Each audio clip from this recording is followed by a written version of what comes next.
Olá, esse é um vídeo sobre método de ordenação explicando o algoritmo Odd-Even Sort.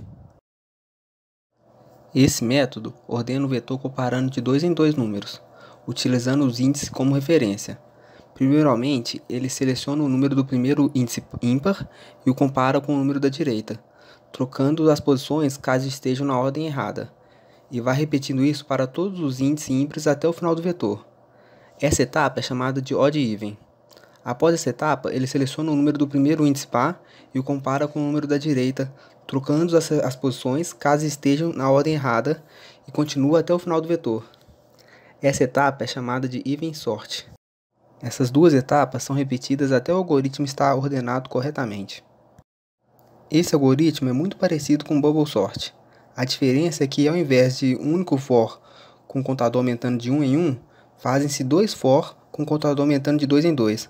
Isso resulta na seguinte consequência: em vez de levar o maior número direto ao final do vetor, ele vai invertendo todos os números que estão em ordem errada, pois quando se compara um par de números, eles são ou não invertidos, e pula para o próximo par de números, onde os antecessores e todos os outros já comparados não estão inclusos. Falando das vantagens, o algoritmo é muito simples, o que facilita o aprendizado. Uma outra vantagem é que os elementos são trocados de lugar sem utilizar o armazenamento temporário. Isso faz com que o requerimento de espaço seja mínimo.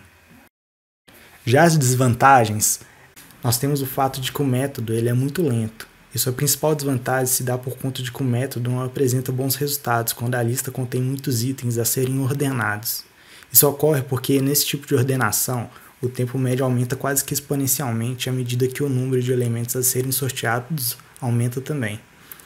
Portanto, o Odd-Even Sort normalmente é indicado para o ensino acadêmico, mas não para aplicações na vida real.